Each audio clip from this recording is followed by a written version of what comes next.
Your Excellencies, heads of state and government, ministers, delegates, and invited guests, ladies and gentlemen, it is indeed our great honor and privilege to host the Forum for China-Africa Cooperation Summit in South Africa. We are pleased that the FOCAC Summit is taking place in Africa for the first time. The decision clearly illustrates the underlying ethos of the FOCAC platform, which is mutual trust, equality, and partnership. Esteemed colleagues, let me welcome the opening statements by my esteemed colleagues, President Xi, President Mugabe, and the chairperson of the AU Commission, Dr. Dlamini Zuma. Let me especially acknowledge and welcome the new measures announced by President Xi this morning, which definitely take this partnership between Africa and China to its highest level since the inception of the FOCAC.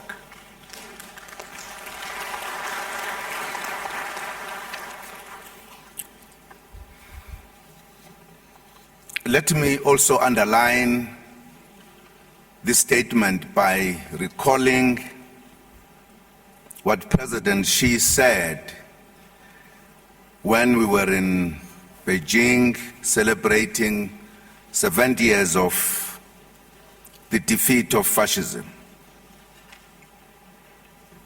He made an important statement to the world that the capacity of China economically as well as militarily, which was displayed at the time, is not for war, but is for peace. The strength of China is there to defend the vulnerables, is there to ensure that there is no more any war in the world.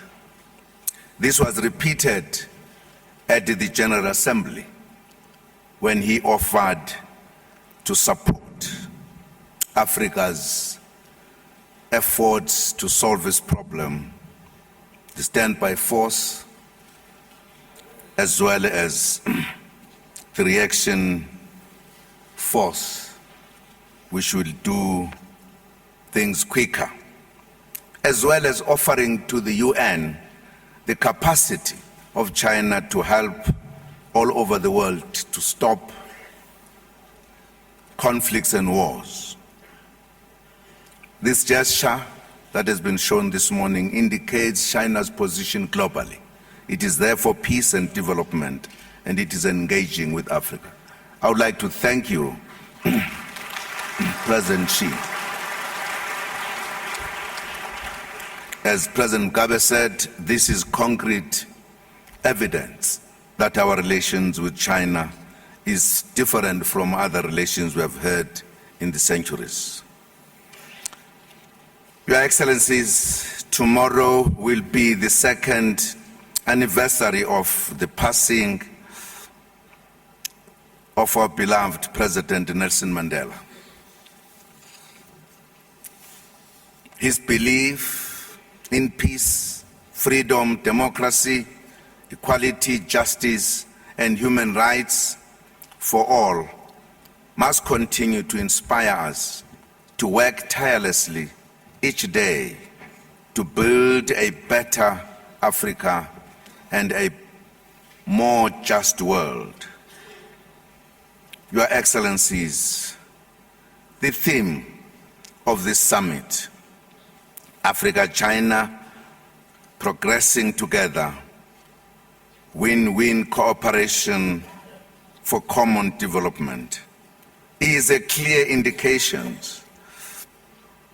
of the intentions of this strategic partnership.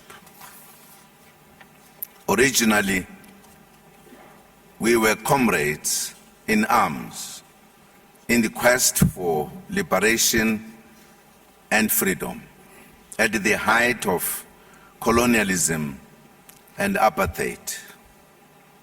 Given that history, it was only natural that Africa has developed a win-win partnership for development and progress with China over the years. The partnership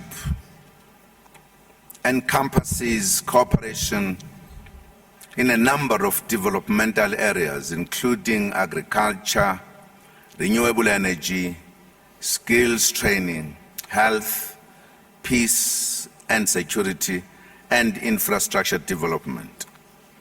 These elements align with and integral to our vision for Africa as outlined by Agenda 2063. Already, the partnership is yielding economic results. China has become Africa's largest trade partner, and Africa is now one of China's major import sources and fourth largest investment destination. This partnership can only yield further positive results for Africa's development. However, we meet during a difficult global economic crisis. This affects both our trade outlook as well as investment flows into our continent. This period, therefore, calls for innovation and resilience to make our economies survive the global meltdown. Also, there is still hope for Africa despite the global economic downturn. African economies and the sub-Saharan region in particular have some of the fastest growing economies in the world. Importantly, China and Africa, and African countries share the advantage of having largely youthful populations. We also have the numbers. Together, we make up nearly a third of the global population. Africa has in the region of 1.1 billion people, and China has 1.3 billion people. This translates into immense potential, both as markets, but as producers as well. Africa also has unique agricultural conditions, innovative and entrepreneurial business people, indigenous knowledge, a huge economic potential in our oceans, and significant quantities of mineral resources, to name a few. I've deliberately mentioned mineral resources last because whilst these are a blessing, they have also made Africa vulnerable to exploitation. It is for this reason that we want to prioritize beneficiation and value addition. In that way, what is buried in the belly of our soil will translate into benefit for the bellies of our citizens.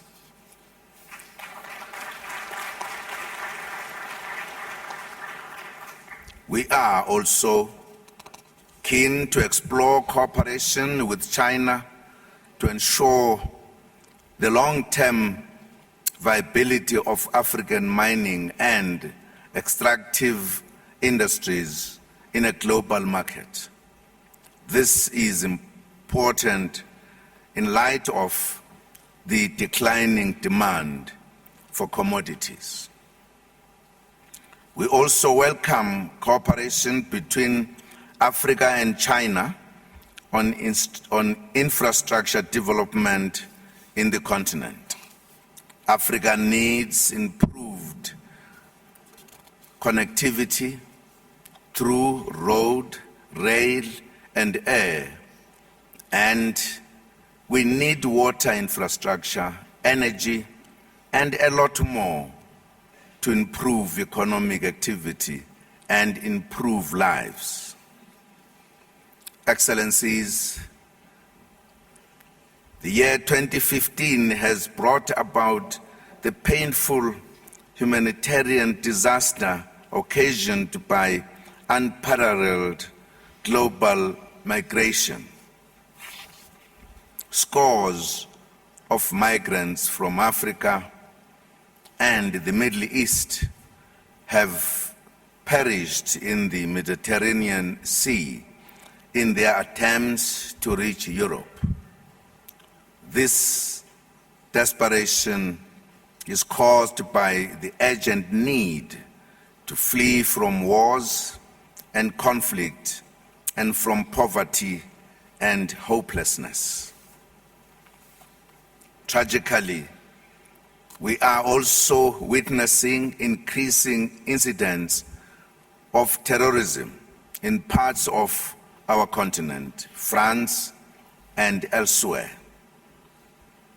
The tragedies remind us as leaders that we must work harder to build peace and also to promote inclusive growth and development.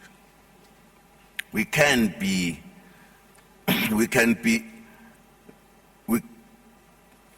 cannot have lasting military solutions to this problem. It needs political, social, economic solutions to ensure sustainability. In the short term, we need to protect our youth, in particular from being brainwashed into joining extremist groupings that perpetuates violence and destruction. Importantly, we must give the African people who live in poverty hope that a better future is possible. Africa has already taken steps to find African solutions to end conflicts and instability. The continent has committed to silencing the guns in our continent by 2020, in alignment with our commitment to Agenda 2063. We have already taken a significant step forward towards bringing the African Standby Force and its rapid development capacity into operation. The force will respond quickly in conflict situations to save lives and bring stability. I would like to acknowledge the tangible contribution of the People's Republic of China's regarding the matter of bringing peace in the African continent. In addition to participating in up to the 16 United Nations peacekeeping missions in Africa, China currently has approximately 2,000 peacekeeping personnel on the ground. We appreciate this commitment to peace, development, and progress. It gives practical meaning to the belief of President Xi that China's military capability must be utilized to achieve peace. Your Excellencies, we must give our people hope that indeed the guns will be silenced and that peace can be achieved in every part of the continent. Peace creates better conditions for the achievement of economic development and growth. Your Excellencies, very important discussions are taking place in Paris, in France. The 21st Conference of Parties to the UN Framework Convention on Climate Change, COP21, building on the successful Durban COP17 conference in 2011. The fifth assessment report of the Intergovernmental Panel on Climate Change confirms that each of the past 3 decades has been successively warmer than the preceding decades. We must take this warning very seriously, as global warming is already affecting agriculture, human settlements, water supplies, and other services in our continent. As the chair of the Group of 77 plus China and an active member of the African Group of Negotiators and the Brazil, South Africa, India, and China Group, known as the BASIC, South Africa has the special responsibility of advancing the collective and shared interests of developing countries in the negotiations of the Paris Agreement. This necessitates defending the legal rights of developing countries under the UN Framework Convention on Climate Change. This includes the right to receive the support they require to make the transition to a low-carbon economy and to adapt to climate change, including support for those that have suffered loss and damage.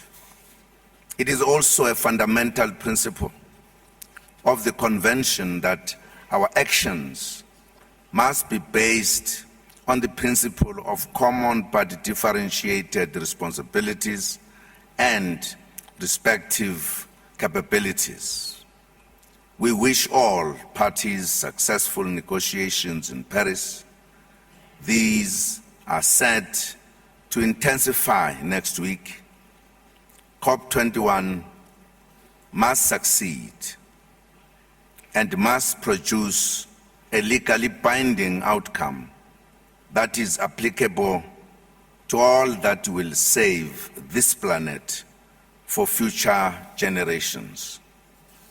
Your Excellencies, esteemed guests, the strategic partnership and cooperation between Africa and the People's Republic of China is an important instrument towards the achievement of our development goals. this summit will serve to further enhance the partnership for mutual benefit. I wish you all a successful summit indeed. Ladies and gentlemen, I would like to thank you all for gracing this opening of the Johannesburg Summit of the Forum on China-Africa Cooperation with your presence. It is my pleasure to now declare this session adjourned. I thank you. Thank you.